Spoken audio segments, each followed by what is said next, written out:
नीलाम्बुजश्यामल कोमलांगं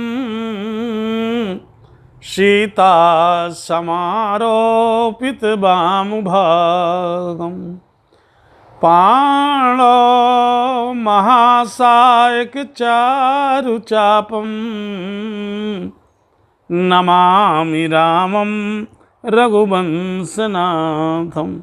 बोलो सियावर रामचंद्र की जय, उमापति महादेव की जय, पवन सुत हनुमान जी की जय।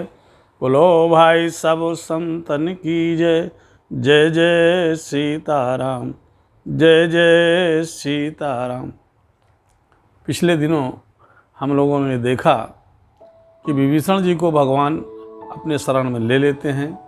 उसके बाद समुद्र का जल मंगा करके उनको लंकेश बनाते हैं, उनका तिलक करते हैं। आज इसके आगे की कथा प्रारंभ करता हूँ कि असे प्रभु छाणे अरे भजहि जे आना, अते नर पशु बिन पूछ बिखाना, निज जन जान ताहि अपनावा, अप्रभु स्वभाव कपिकुल मन भावा। पुनः सर्वज्ञ अरे सर्वउर्वासी, और सर्वरूप सब रहित उदासी। तो बोले बचन नीति प्रतिपालक, और कारण मनुज दनुज कुल घालक।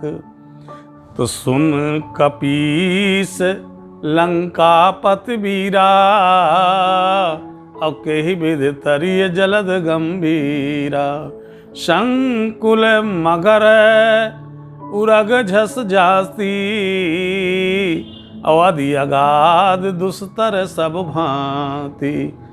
कहा लंकेश अरे सुनहु रघुनायक, और कोटि सिंधु शोषक तव सहायक। यद्यपि तदप नीति असि गाई, अब विनय करी सागर सन जाई।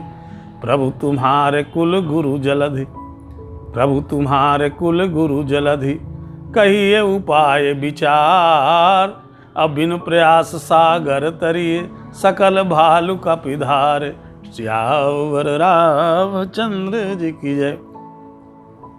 कहते हैं अस प्रभु छाण भजय जे आना। कैसे अस माने कैसे प्रभु।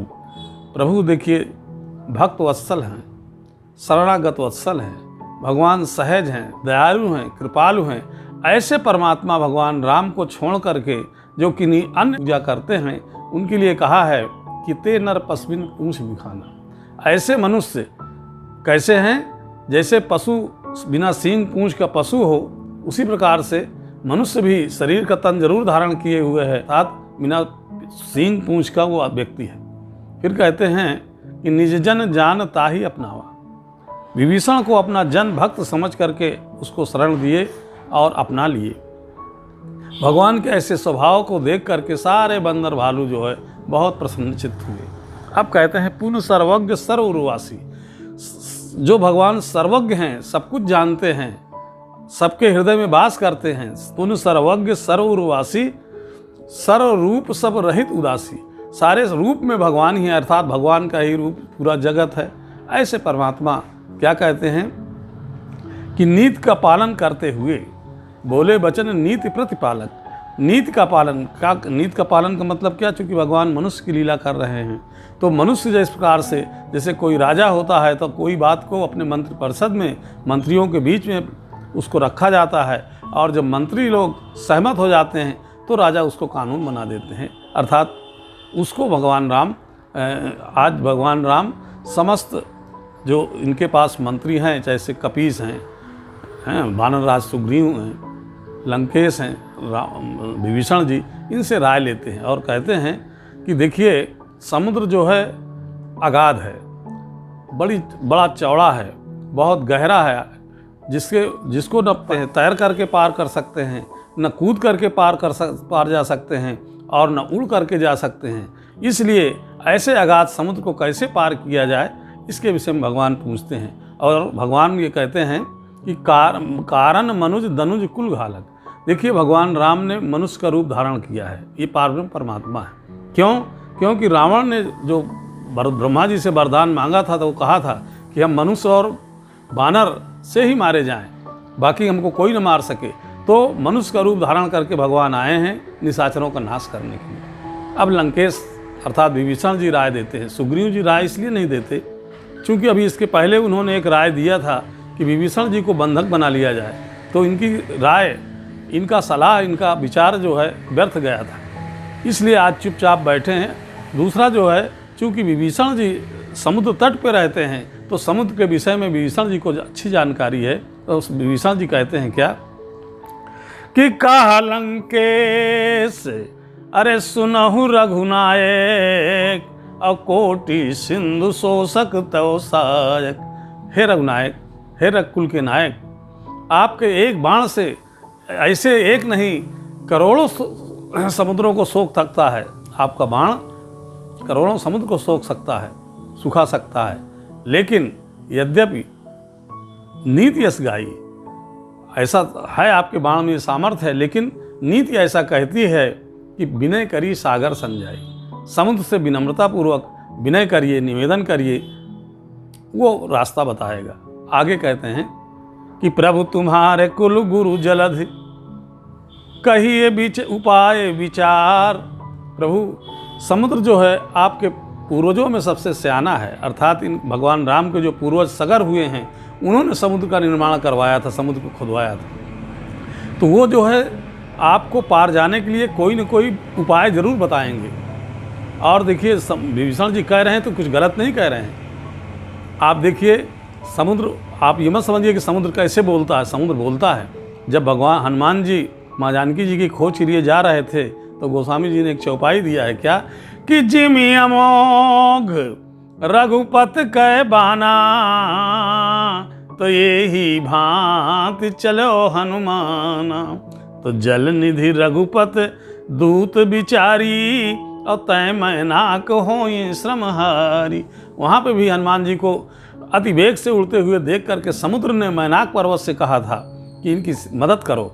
इस प्रकार से विभीषण जी यहाँ बता रहे हैं कि प्रभु, ये आपके पूर्वज हैं और कुल के सियाने हैं, आप इनसे विनती करिए, ये निश्चित कोई न कोई उपाय बताएंगे। अर्थात विभीषण जी उपाय नहीं बता रहे, विभीषण जी कह रहे हैं कि समुद्र उपाय बताएंगे। और बिन प्रयास सागर तरी सकल भालू का विधार। बिना प्रयास के हम लोग सभी सारी वानरी सेना उस पार हो जाएगी, पार हो जाएगी। भगवान राम कहते हैं कि सखा कही अरे तुम नीक उपाई, और करी दयो जो होई सहाई। भगवान राम कहते हैं, मित्र, आपने बड़ा सुंदर उपाय बताया है और हम लोग यही करेंगे, और आपके उपाय जैसा आपने बताया है वैसा हम करेंगे।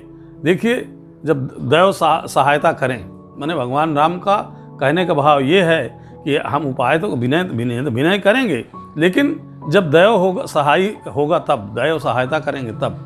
देखिए, एक बार और एक बात आई थी, जब राज्याभिषेक होना था भगवान राम का, तो वशिष्ठ जी ने कहा था क्या कि राव करहो अरे सब संजम आजू, अजो विधि कुशल निवाहि काजू।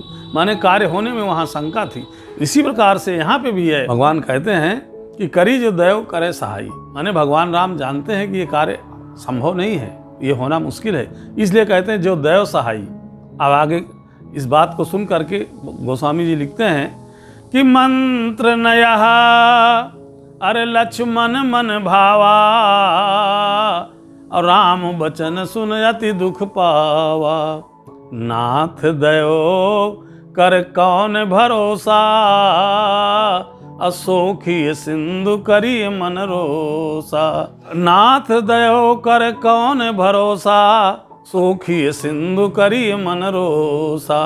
कादर मन कहूँ एक आधारा, और दयो दयो आलसी पुकारा। तो सुनत बिहसे अरे बोले रघुबीरा, और ऐसे ही करब धरो मन धीरा। अस कही राम अनुज समुझाए, और सागर तीर आप तब आए। प्रथम प्रणाम कीन सरनाई, अब बैठे पुनि तट दर्भ दशाई। तो जब ही विभीषण प्रभु पहि आए, अब पाछे रावण दूत पठाए।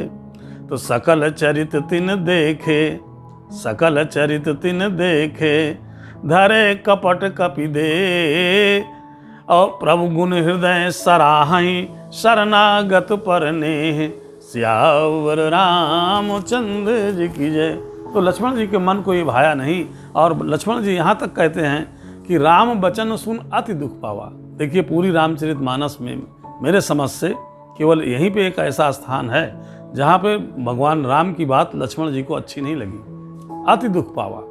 लेकिन इसको दूसरे तरीके से समझिए कि पहले तो विभीषण जी ने कहा भगवान राम से कि उनसे विनय करिए, और लक्ष्मण जी का जो स्वभाव है वो ये है कि भगवान राम के ऐश्वर्य, भगवान राम के बल या भगवान राम के आचरण के विरुद्ध अगर कोई बात करता है तो इनको तुरंत क्रोध आता है। भगवान राम सर्वसामर्थ्य हैं और उनसे समुद्र, साधारण समुद्र से विनय करने की बात कर रहे हैं, तो लक्ष्मण जी को अच्छा नहीं लगा, दुख हुआ। लेकिन जब भगवान राम ने उनकी बात का समर्थन कर दिया तो अति दुख पावा, क्योंकि लक्ष्मण जी जानते हैं भगवान तो सर्व सामर्थ्यवान है और समुद्र से विनम्रता की बात की जा रही, इसलिए उनको अच्छा नहीं लगा। और फिर आगे और कहते हैं कि नाथ दैव कर कौन भरोसा, सोखी सिंधु करी मन रोसा। हे प्रभु, हे नाथ, अरे आप तो क्रोध करिए और धनुष बाण उठाइए और समुद्र को सोख दीजिए, ये ऐसे नहीं मानेगा। दैव का कौन भरोसा कि वो मदद करता है कि नहीं, सहायता करता है कि नहीं। ऐसा कह के लक्ष्मण जी कहते हैं कि कादर मन कहूँ एक अधारा, देव देव आलसी पुकारा। ये जो आलसी होते हैं, जो कायर होते हैं, वही देवताओं के देव देव पुकारते हैं, अर्थात देव का भरोसा रखते हैं। सुनत बिहस बोले रघुवीरा।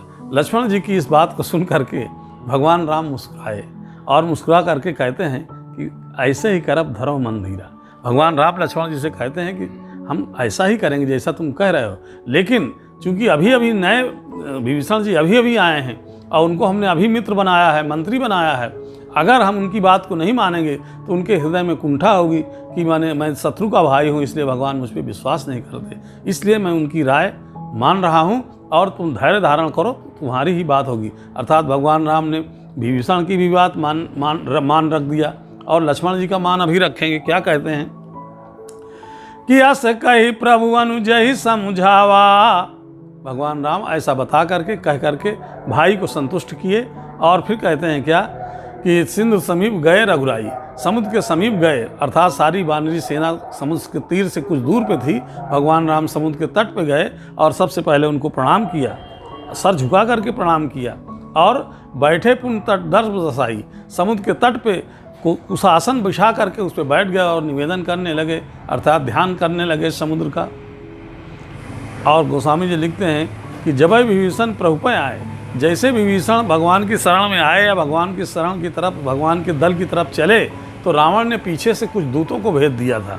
उसमें सुख सारंग 2 मुख्य थे और 4-5 और दूत थे जो यहाँ पे आए और कपट वेश धर के क्या कहते हैं कि सकल चरित तिन देखे, धरे कपट कपि भे।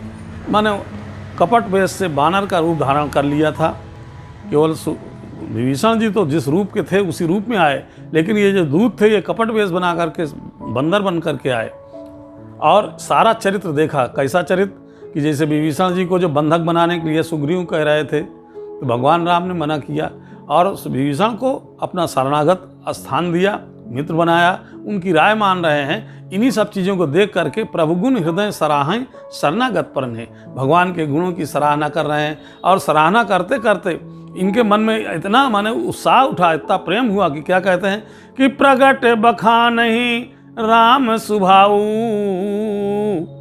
अवति सप्रेम गा बिसर दुराऊ। माने अब धीरे धीरे, पहले तो मन में विचार कर रहे थे, अब प्रगट बखान करने लगे और भूल गए कि हम राक्षस हैं और बंदर का रूप धारण किए हुए हैं, अर्थात वे राक्षस रूप में प्रकट हो गए अथवा ये कहिए कि इनकी बात जो है, वानरों की जो बात करने का तरीका है, भाषा है, वो अलग है, राक्षसों की भाषा अलग है। गट बखान करना शुरू कर दिए अत्यंत प्रेम में विवल होकर के। तो क्या कहते हैं, रिपु के दूत कपिन तब जाने, असकल बांध कपीस पहियाने। वानरों ने इनको बांध करके और सुग्रीव जी के सामने प्रस्तुत किया, वानराज सुग्रीव के सामने प्रस्तुत किया। सुग्रीव जी आदेश देते हैं कि क्या कहते हैं कि इनका अंग भंग करके इनको भेज दो। क्या कहा सुग्रीव सुनहु सब बानर, अंग भंग कर पठो निश्चर। इन निशाचरों को अंग भंग करके भेज दो।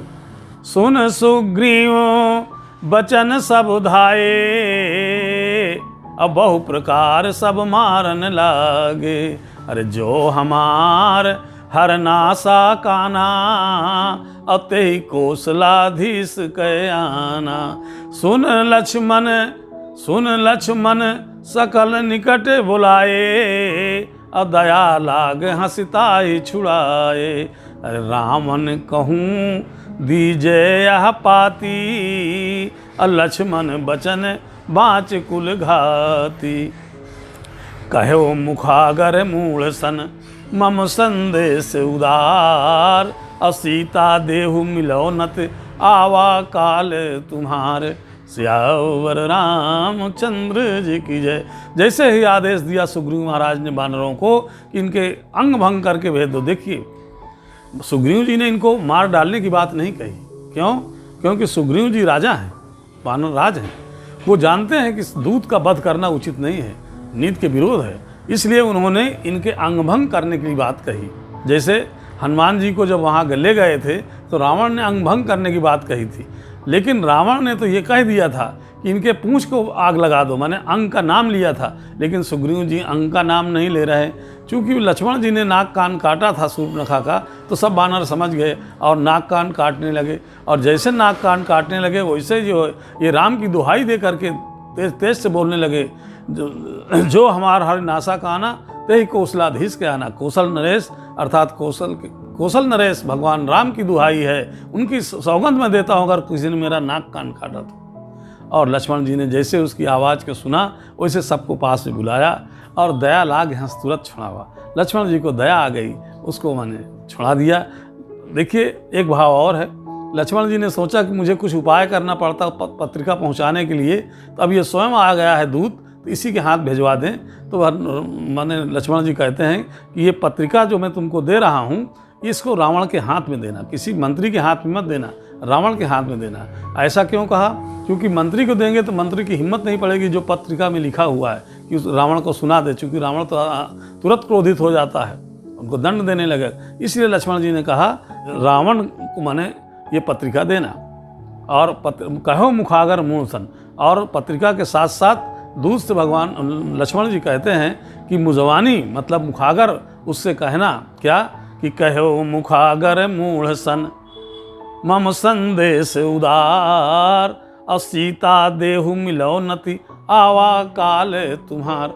और दुष्ट से, उस मूर्ख से ये कहना कि सीता जी को वापस करके भगवान राम के शरण में आ जाए, अन्यथा उसका काल आ गया है, अर्थात उसकी मृत्यु आ गई है। ऐसा लक्ष्मण जी ने दूतों से कहा। अब दूत चल दिए। क्या? तुरत नाई लक्ष्मण पद माथा, अब चले दूत बरनत गुण गाथा। कहत राम जस लंका आए, और रावण चरण शीस तिन नाये। बिहस दसानन पूछी बाता, कास न सुख आपन कुशलाता। पुन कहु खबर अरे विभीषण केरी, अजाहि मृत्यु आई अति नेरी। करत राज लंका सठ त्यागी, हुई हैं जो कर कीट अभागी। यहाँ से लक्ष्मण जी को प्रणाम किया और भगवान राम का जस गाते हुए चल दिए। और ऐसा कहते कहते लंका पहुँच गए। रावण के चरणों में प्रणाम किया। रावण मुस्कुरा करके हंस करके इनसे हाल चाल पूछता है। सुख कहस न सुख आपन कुशलाता। सुख तो अपनी कुशलता क्यों नहीं बताता है? और ये चुपचाप बैठे सुन रहे हैं। अब रावण कहता है कि पुन कहु खबर विभीषण केरी। पहले सुख की खबर कुशलता पूछता है रावण, फिर खबर विभीषण की बात को पूछता है कि विभीषण की क्या खबर है, विभीषण वहाँ गया तो कैसे, कि माने शरण में गया है वहाँ, तो वहाँ क्या हुआ, तो सब बात ये बताते हैं। रावण कहता है कि उसकी तो मृत्यु आई है, अगर विभीषण लंका में होता तो उसकी मृत्यु ना आती, लेकिन अब चूंकि बंदरों के बीच में पहुंच गया है तो अब इसकी मृत्यु निश्चित आ गई है। क्यों? क्योंकि हुई है जौ कर कीट अभागी। जौ में जो घुन लग जाता है तो जब उसको पीसा जाता है तो जौ के साथ घुन भी पीसा जाता है। तो रावण का कहने का तात्पर्य ये है कि विभीषण जो है वानरों के बीच में पहुंच गया है तो अब उसकी भी मृत्यु आ गई है। ऐसा कह करके फिर कहता है कि पुनि कहु भालू किस कटकाई, वानर भालुओं की कटक के विषय में बताओ, ऐसा उसने कहा। फिर कहता है कि वानर भालू जो हैं वो समुद्र के कारण उनकी अभी तक प्राणों की रक्षा है, क्योंकि बीच में समुद्र आ गया है इसलिए ये सब उस पार हैं। अगर समुद्र न होता तो इस पार आ जाते, और इस पार आ जाते तो बंदर भालुओं को हमारे राक्षस खा जाते। रावण क्या कहता है कि जिनके जीवन कर रखवारा, अभयो मृदुल चित सिंधु बिचारा, कहु तपसिन कै बात बहोरी, जिनके हृदय त्रास अति मोरी, की भई भेंट की फिर गए, की भई भेंट की फिर गए, श्रवण सुजस सुन मोर, अवकाश न रिपुदल तेज बल, बहुत चकित चित तोर, श्यावर रामचंद्र जी की जय। रावण कहता है कि जिनके प्राण के रक्षक समुद्र बेचारा हो गया है। और फिर कहते हैं कि इसके बाद पूछता है सबसे अंत में कि कहु तपस्विन के बाद बहोरी, उन तपस्वियों दोनों तपस्वियों की बात बता। कहता है पुन तपस्विन के बाद बहोरी, जिनके हृदय त्रासत मोरी, जिनके हृदय में मेरे त्रास हमेशा रहता है 24 घंटे, की भाई भेंट कि फिर गए, श्रवण सुजस सुन मोर, भेंट हुई कि वो वापस चले गए मेरा श्रवण मेरा जस सुन करके। चूँकि रावण अपने को कहना चाहता है कि मैं विश्व विजयी हूँ, मैं दिग्विजयी हूँ, देवता और राक्षस सबको जीत लिया हूँ, तो मेरा सुजस सुन करके वो लौट तो नहीं गए हैं, ऐसा कहा। और लेकिन अभी भी ये चुप हैं। तो फिर कहता है कहस न रिपुदल तेज बल, बहुत चकित चित्तोर, अरे तू रिप के अर्थात शत्रु का बल तेज ये सब क्यों बताता क्यों नहीं, तू क्यों भौचक्का जैसे क्यों खड़ा है। अब वो कहता है क्या, 2 बार पूछा कि बता बता, अब बताते हैं क्या, सुख बताते हैं क्या, कि नाथ कृपा कर पूछो जैसे, अमानो कहा क्रोध तज तैसे, अरे मिला जाहि जब अनुज तुम्हारा, तो जात ही राम तिलक ते इशारा। माने सुख बताते हैं क्या कि जैसे ही आपके भाई विभीषण राम के पास जाते हैं तो राम उनको अपना लेते हैं और तुरंत समुद्र का जल मंगा करके उनको तिलक करते हैं, अर्थात लंकेश बना देते हैं। फिर क्या कहता है, रावण दूत सुना जब काना, तो बांधी हमें दीन्हे दुख नाना, श्रवण नासिका काट ही लागे, राम शपथ दीन्हे हम त्यागे। अब सुख बताते हैं क्या कि जैसे वानरों को ये मालूम हुआ कि मैं रावण का दूत हूँ, वैसे ही जो है सब मुझको बांध करके काटना पीटना शुरू कर दिए, मारना पीटना शुरू कर दिए। और जब नाक कान काटने लगे तो मैंने भगवान राम की दुहाई दी कि राम शपथ दीने हम त्यागी। जैसे हमने राम की सौगंध दिलाया वैसे छोड़ दिए। अब कहते हैं क्या कि पूछे नाथ राम कटकाई, तो बदन कोटि सत बरन न जाई। कहते हैं कि प्रभु आपने वानर की सेना के विषय में पूछा है, वानर राम की सेना के विषय में पूछा है, तो बदन कोटि सत बरन न जाई। तो आप ये समझिए कि सैकड़ों मुख से भी या हजारों मुख से भी उनका वर्णन नहीं किया जा सकता। क्या नाना बरन भालू कप भारी, माने अनेकों प्रकार के अनेकों वर्ण के बड़े भयंकर और बड़े बलशाली तमाम वानर हैं। और फिर कहता है नाना बरन विशाल कपिधारी, अभिकटानन विशाल भयकारी। जेहि पुर दह्यो हत्यो सुत तोरा, असकल कपिन महुते ही बल थोरा। द्विविध मयंद नील नल, अरे अंगद गद विकटास, अदधि मुन के हर निसट सट, जामवंत बलरास। सियावर रामचंद्र जी की जय। कहता है वो कि जिसने आपकी लंका को जलाया है। देखिए, लंका को जलाना बड़ा दुष्कर कार्य है। कहता है कि जयपुर दह्यो हत्यो सुत तोरा, जिसने आपके लंका को जलाया है। सुत की बात दूसरी बार कहता है। पहले नंबर पर क्या कहता है कि जिसने आपकी लंका को जलाया है, अर्थात लंका को जलाना कोई साधारण खेल नहीं था। तो कहता है कि जयपुर दह्यो हत्यो सुत तोरा, जिसने आपके लंका को जला दिया है, आपकी नगरी को जला दिया है, आपके पुत्र को मार दिया है, वो तो सकल कपिन में तेबल थोरा, वो सारे बानरों में सबसे छोटा मुझको एक जगह दिखा हाथ जोड़े बैठा हुआ था, माने सबसे कमज़ोर वो था। फिर गिनाता है क्या कि दधमुख, द्विविध मयंद नील नल अंगद गद विकटास, दधमुख के हर निषट जामवंत बलरास। 12 महारथियों की बात बताया इन्होंने। बोले कि ये मैंने सबका नाम नहीं ले पाया है, लेकिन ये 12 जो नाम बता रहे हैं ये सब बल की राशि है। जिसे समुद्र अथाह होता है, ऐसे ये सब जितने इनके सेनापति हैं इनका नाम गिनाया और बोला ये बल की रास है। और अंत में कहता क्या है कि ये कपि सब अरे सुग्रीव समाना, इन सम कोटिक गिनई को नाना। ये सब सुग्रीव जी के समान, ये सब सुग्रीव के समान बलवान हैं। इन सम कोटिक गनई को नाना, ये जो हमने 12 बताया है ऐसे करोड़ों हैं, और 1 करोड़ के सेनापतियों के बीच में माने करोड़ों सेना है। ऐसा उसने कहा कि हे प्रभु, हे नाथ, इनके समान करोड़ों हैं। और फिर कहता है कि राम कृपा अतुलित बल तिन्हि, अतृण समान त्रैलोक ही गिनहि। क्या कहते हैं कि राम कृपा बल अतुलित तिन्हि, राम की कृपा से, राम के प्रताप से इनमें अतुलित बल का खजाना है, अतुलित बलधाम है। तृण समान त्रैलोक गिनहि, और त्रिलोक को तिनके के समान गिन रहे हैं। आपकी लंका की तो बात छोड़िए, त्रिलोक को वो तिनके के समान समझ रहे हैं। और फिर कहता है क्या, असमय सुना श्रवण 10 कंधर, पदुम 18 जूथप बंदर, नाथ कटक माँ सो कपि नाही, अजो न तुम ही जीते रन माही। परम क्रोध अरे मीजय सब हाथा, अवाय सुपय न देहि रघुनाथा।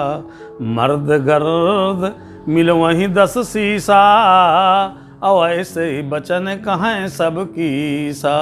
तो गरजहि तरजहि सहज असंका, अमानव ग्रसन चाहत हैं लंका। सहज सूर कपि भाल सब, पुन सिर पर प्रभु राम। और रावण काल कोटि कहूँ, जीत सकहि संग्राम। सियावर रामचंद्र जी की जय। दूत कहते हैं कि हे नाथ, हे महाराज, असमय सुना श्रवण 10 कंधर। मैंने ऐसा सुना, चूंकि उनको गिनना मुश्किल था, तो मैंने जो वहाँ सुना है, ये सुना है कि 18 पदुम सेनापति हैं, और उनके पीछे बहुत सारी सेनाएं हैं, और उन सेनाओं में कोई ऐसा बंदर नहीं जो तुम्हें युद्ध में न परास्त कर दे। और परम क्रोध मीजे सब हाथा, आयस पह न दे रघुनाथा। चूंकि इतना क्रोधित हैं वो, और क्रोध करके हाथ मींज रहे हैं, और भगवान राम जो है आदेश नहीं दे रहे हैं, और नहीं तो वो लंका पे चढ़ाएं और पूरी लंका को मसल दें। और इतना नहीं, गर्जें तरजें मर्द गर्द मिलवहीं 10 सीसा, और कहते हैं कि मैं रावण को मसल डालूंगा, धूल में मिला दूंगा, ऐसा कह के आपस में कहते हैं। और गर्जें तरजें सहज शंका, बिल्कुल निडर होकर के गर्जना कर रहे हैं, चिंगाड़ कर रहे हैं, और कहते हैं क्या कि मानव ग्रसन चाहे लंका। ऐसा लगता है कि वो लंका को ग्रास कर जाएंगे, लंका को खा जाएंगे। और अंत में कहते हैं कि सहज सूर कपि भालु सब, माने जितने भालू हैं, जितने बंदर हैं, सहज रूप में ही अत्यंत बलवान हैं। और फिर उनके ऊपर प्रभु राम का हाथ है। रावण काल कोट कहूँ जीत सके संग्राम। हे रावण, वो एक नहीं करोड़ों काल को भी जीत सकते हैं। कहने का तात्पर्य ये कि जब वो काल को मार सकते हैं तो फिर तुम्हारी क्या गिनती है। तो कहते हैं क्या आगे कि राम तेज बल बुध विपुलाई, असहस सेत सत कहीं न गाई। राम तेज बल बुध विपुलाई। हे प्रभु, राम का तेज, राम का बल, राम की बुद्धि, इनको तो सहस्त्रों शेषनाग भी नहीं वर्णन कर सकते हैं। और सक सर शोक एक सतसागर, अतव भ्रात ही पूछो नैनागर। तासु बचन सुन सागर पाही, अमांगत पंथ कृपा मनु माही। सुनत बचन अरे 20 सीसा, जो असमत सहाय कृत कीसा। मूढ़ मृखा का करस बढ़ाई, और रिपु बोल बुद्धि था मैं पाई। सचिव सभीत विभीषण जाके, अब विजय विभूत कहाँ जगता के। उन खल बचन दूत ऋष बाढ़ी, समय विचार पत्रिका काढ़ी। रामानुज अरे दीन्ही यह पाती, और नाथ बचाई जुड़ा वो छाती। श्री राम जय जय राम। क्या कहते हैं कि राम के बल बुद्धि और अनेकों माने उसने प्रशंसा की कि उनकी कोई था नहीं। क्यों? राम के बल बुद्धि के विषय में एक मुख से मैं क्या कहूँ, हजारों मुख वाले शेषनाग वर्णन नहीं कर सकते। और उनका बल इतना है कि वो एक बाण से सैकड़ों समुद्र को सोख सकते हैं। लेकिन आपके भाई विभीषण से उन्होंने राय मांगा तो उन्होंने माने राय दिया कि समुद्र से विनम्रता करिए, विनय कीजिए, वो मार्ग देंगे। तो समुद्र के किनारे बैठे हुए हैं और समुद्र से रास्ता मांग रहे हैं। ऐसा सुन करके रावण बहुत तेज हंसा, भीषा बहुत तेज हंसा और बोले जो ऐसे मत है। तो मैं समझ गया कि मूढ़ मुखा का करस बढ़ाई, रिबल बुद्धि था मैं पाई। अरे मूर्ख, तू उन शत्रु की बड़ाई करता है जो समुद्र के सामने हाथ जोड़े खड़े हुए हैं।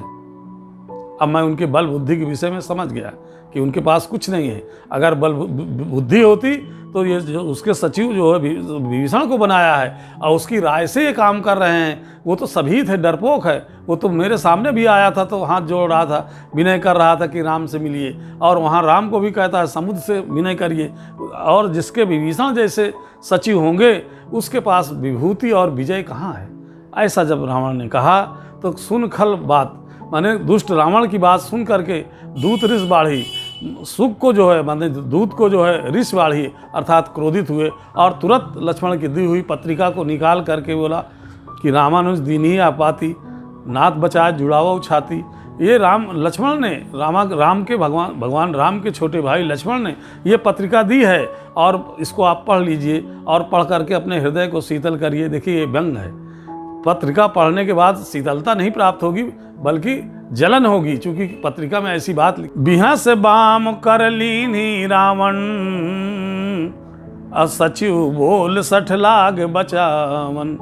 जब पत्रिका इसने दिया कि रावण दीनिया पाती, नाथ बचाए जुड़ाओ छाती, तो बाएं हाथ से रावण पत्रिका को लेता है और मुस्कुरा करके हंस करके सचिव को बुलाता है और उससे कहता है कि इसको सुनाओ। सचिव जब सुनाता है तो उसमें लिखा था क्या कि बातन मन ही रिझाई 60, अरे जन घाल से कुल कीस। और राम विरोध नौबरी हैं, शरण विष्णु अजीस। सियावर रामचंद्र जी की जय। अय रावण, बातों से सबको न रिझा, अपनी बातों से जो ऊंची ऊंची बातें करता है इससे सबको संतुष्ट न कर, रिझा नहीं। क्यों? क्योंकि राम के विरोध करने से तेरा बचना मुश्किल है। अब तेरे सर पे काल आ गया है, तेरी रक्षा चाहे ब्रह्मा विष्णु महेश करें तो भी नहीं बच सकता। ऐसा पत्रिका में लिखा था। पत्रिका पढ़ करके वो घबरा गया। और इसके बाद की कथा अगले प्रसंग में। बोलो सियावर रामचंद्र की जय।